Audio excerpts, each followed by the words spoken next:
I was 18 years old, that age where you're far from being an adult or mature.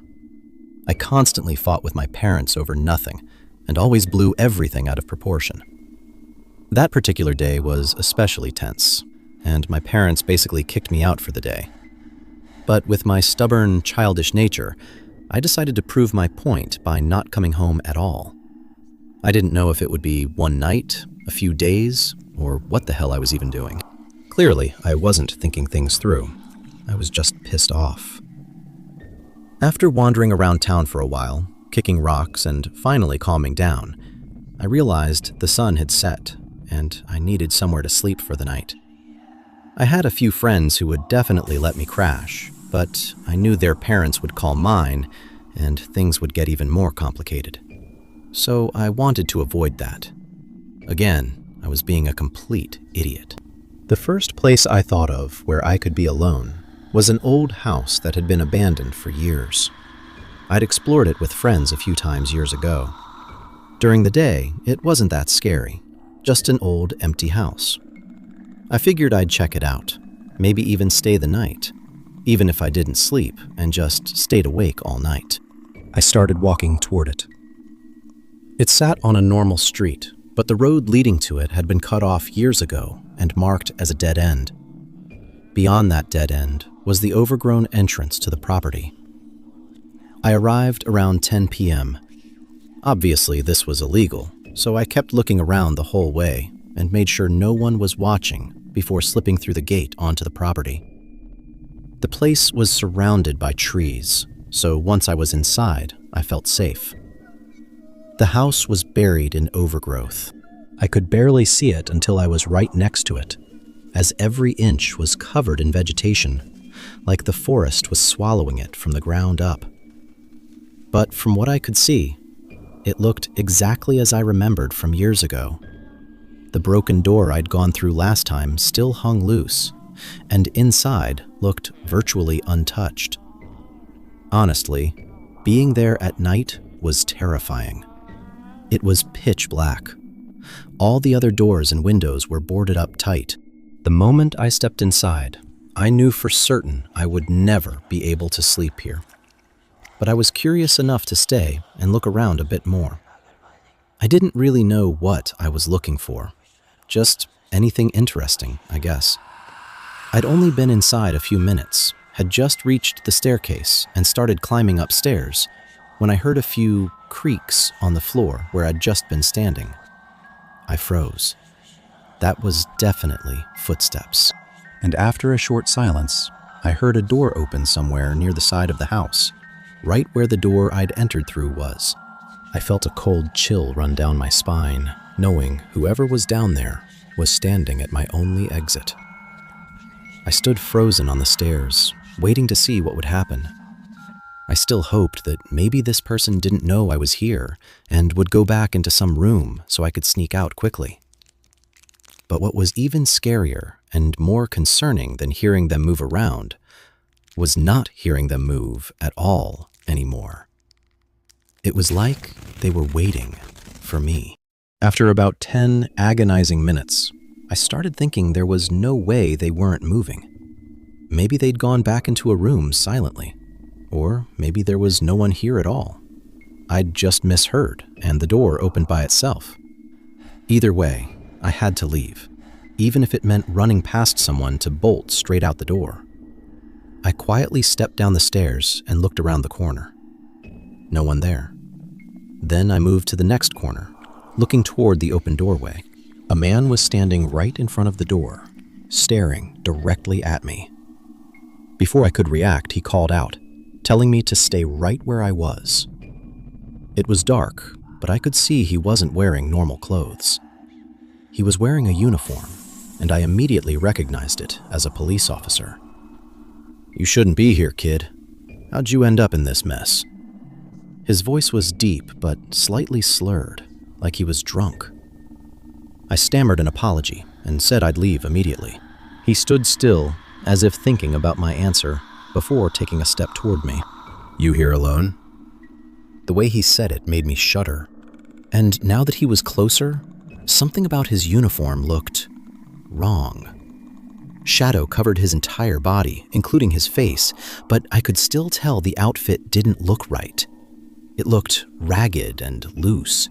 This man was tall but skeletal, and the uniform seemed like it didn't fit him, like it was too big or not his. I still couldn't see his face or eyes clearly, which made this conversation even more unsettling and confusing. I didn't know what to say. "I asked you a question. Speak up." His voice became deeper and more threatening. I was scared shitless. I answered, "Yes, just me." He took a few more steps forward. "So what were you looking for out here?" I shook my head like I didn't know. A second later, I saw his face move in the darkness. I think he was smiling. Then he turned and walked toward the room I'd heard him come from earlier. Inside, it was black as ink. He walked straight to it and leaned against the doorframe. "Come here," he said, in a tone that was both friendly and disgusting. I remained rooted to the spot. He straightened up a bit, pushed the door open wider, and told me to come here again. At this point, every instinct in me was screaming that he wasn't a cop, at least not a real one. And now that he was standing by that room, he was no longer blocking the exit. He was only a few steps away. I decided to take the gamble. I bolted straight for the door. I saw his arm reach out as I ran past and felt his hand grab my shirt collar, choking me for an instant before he lost his grip and I broke free. I ran without stopping through the woods, across town, until I got home. When I arrived, there was a police car parked in the driveway. My parents had called the cops to report me missing after I didn't come home when it got dark, and they didn't hear from any of my friends' parents. Honestly, at that point, I was still too terrified and shocked to say anything. I was also afraid to admit to the cops that I'd broken into the abandoned house and might have run from one of their colleagues, even though I was 99% sure it was a fake cop. The fact that the two real officers never asked me about the abandoned house was enough confirmation that the person I encountered wasn't a real cop. Because if he were, every officer in the area would have been radioed about my description. Looking back now, I take complete responsibility for the danger I put myself in that night due to teenage stupidity. But I still don't think I deserved whatever was waiting in that room if I'd believed he was a cop and obeyed him.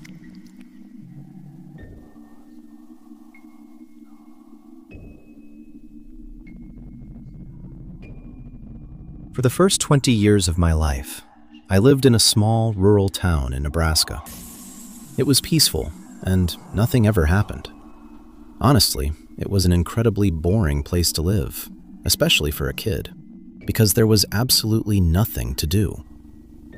When I was 17 or 18, during summer break, my best friend Tyler and I came up with a terrible idea.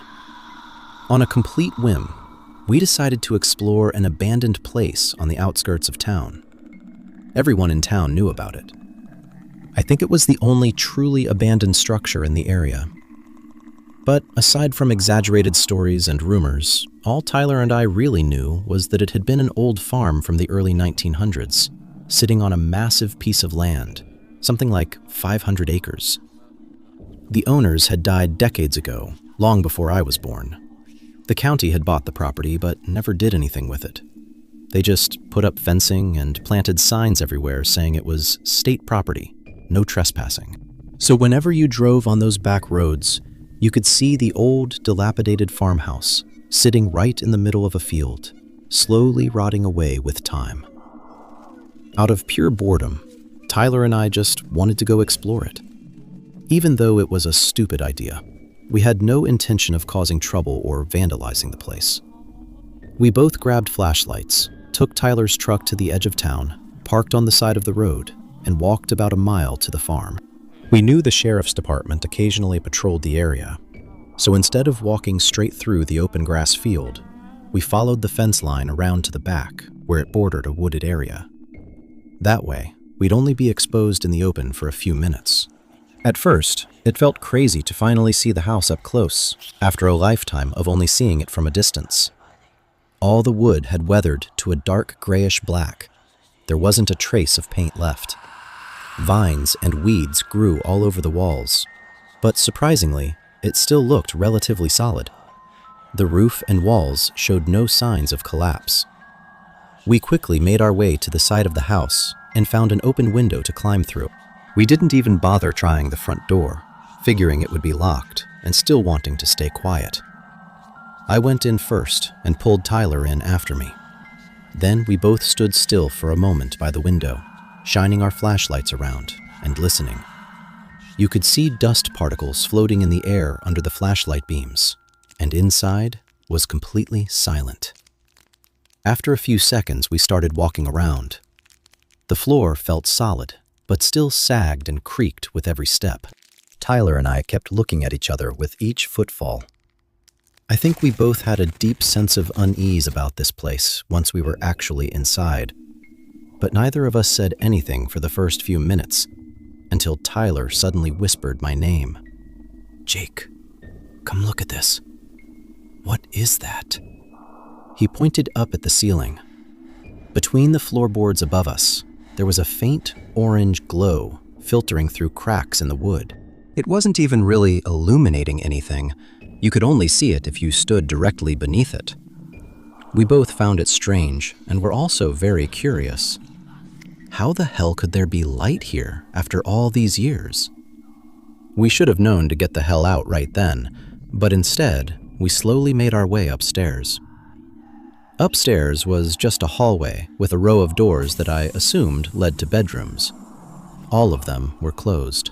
However, under the door crack of one room, we could see a brighter orange glow flickering. Obviously, this was another sign to leave, and we were idiots for not doing so. However, what kept us there was the deathly silence. Truly absolute silence. In all the time we'd been in the house, there hadn't been a single sound that didn't come from the two of us. And in a place like this, we should have heard movement if we weren't alone. I even went up to the door and pressed my ear against it, but heard nothing. So I turned the handle and slowly pushed the door open. Its heavy creak echoed throughout the house, and my eyes immediately went wide. I felt like I couldn't breathe. I was so terrified. There was a group of people kneeling, gathered in a circle. I think there were 3 men and several candles lit around the room. Even so, I couldn't see much, just their shapes huddled together in the middle of the room. And they were completely motionless. Even after the loud door creak and Tyler and I having walked around for the past 5 minutes, they didn't move or look toward us. It was like they were frozen or in some kind of deep trance. I only looked at them for about 3 seconds before Tyler grabbed me and we both hurriedly ran down the stairs. We were running, but somehow still trying to stay quiet. I remember feeling like every sound I made was amplified by the adrenaline rush. We climbed out the window, and just as I started climbing out, I heard multiple heavy footsteps running out of that room and charging down the stairs. I practically threw myself out the window. Then we ran for our lives into the woods. After getting some distance, far enough to start slowing down and catching our breath, we both heard a loud bang come from the house. We both figured it was probably the window slamming shut behind us, but we weren't sure. The drive home was awful. We both had headaches from the stress we'd just experienced and couldn't make sense of what we'd just seen. Tyler dropped me off at home, and strangely, after a few days, we never mentioned it again. Honestly, I think we wanted to forget it ever happened. After finishing high school, I moved away for college, and a few years later, when I drove past the old farm, the house was gone. I hope I've described everything well enough, because that was truly the most terrifying experience I've ever had, and probably ever will have.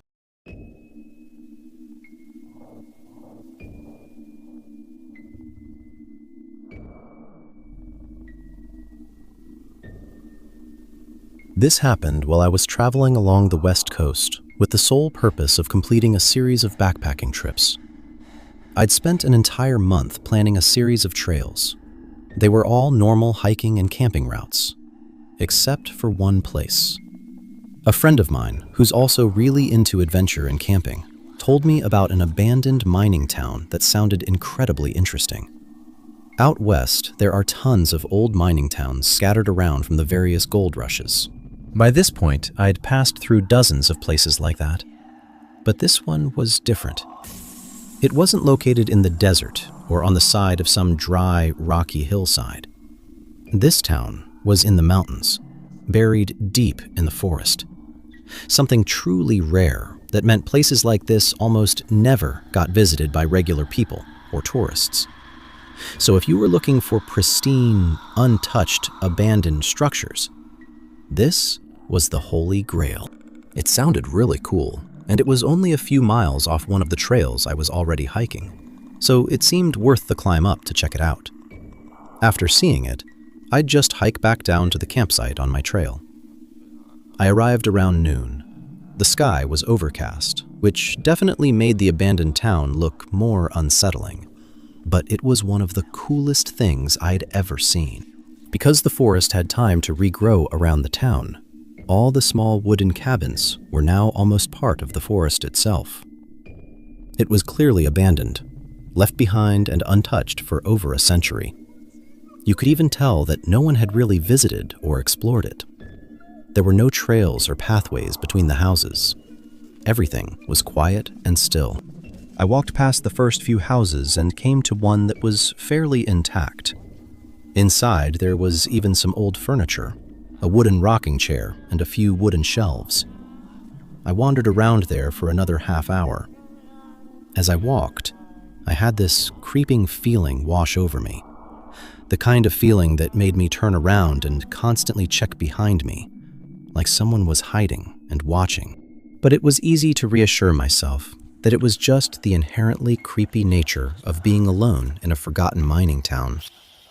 The feeling was much more unsettling because it was deep in the forest, instead of on an open desert hill like most of these places.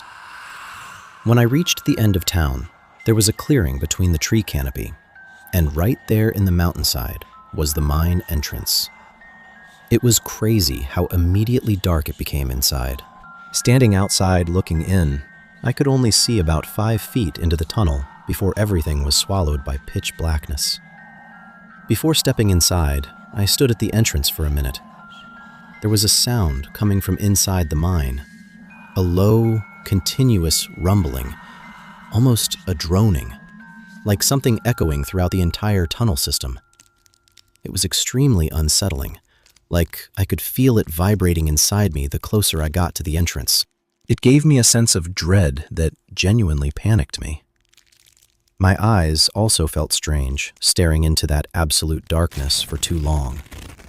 It was like they were trying to focus on something, but because it was so dark, I think my eyes started fabricating shapes in the blackness. I only took a few steps inside before my whole body froze and I couldn't go any further. So I quickly turned around and left the tunnel. I hurried back through the abandoned town, constantly looking over my shoulder toward the mine entrance, with an increasingly strong feeling of being watched. I didn't bother exploring anymore, and went straight back toward the trail where I'd set up camp. There were only a few hours of daylight left, so I cooked and prepared everything for tomorrow's hike. Then I gathered firewood and started a campfire. I didn't really try to rationalize the sound or the feeling at the time. Rather, I tried to bury and forget it, knowing that letting paranoia take over right before sunset would be dangerous. I sat by the fire, poking it with a stick and listening to the quiet forest around me. I guess about 2 hours passed, and the forest was no longer quiet at all. I started hearing animal sounds that on a normal day I wouldn't think twice about. But something was wrong that night. Specifically, there was an elk somewhere nearby that kept calling out every few minutes, echoing throughout the forest. It didn't seem to be moving. It always came from the same position behind me, somewhere in the direction of the mining town. Every time the call rang out, I felt a chill. But then after a while, it stopped completely for about 15 to 20 minutes. The silence made my mind start to wander, but one sharp, sudden crack was enough to snap me awake. I darted my eyes toward the sound. Somehow, the first thought that popped into my head was that someone had followed me back to camp. I don't know why, because I'd never seen anyone or had any reason to believe that, but it was like my instinct was telling me so. Something was wrong. I stood up and tried to peer into the darkness, but after a few seconds, I told myself screw it and started packing up my stuff. During the entire 5 minutes of packing, nothing happened. No more sounds, no one appeared. However, I trust my gut, and when you're alone in the wilderness like this, you really can't ignore those feelings. I strapped everything down tight, put my headlamp on, and kicked dirt onto the fire to put it out. The moment the flames died, I heard the footsteps of someone sprinting toward me, from exactly where that crack had come from.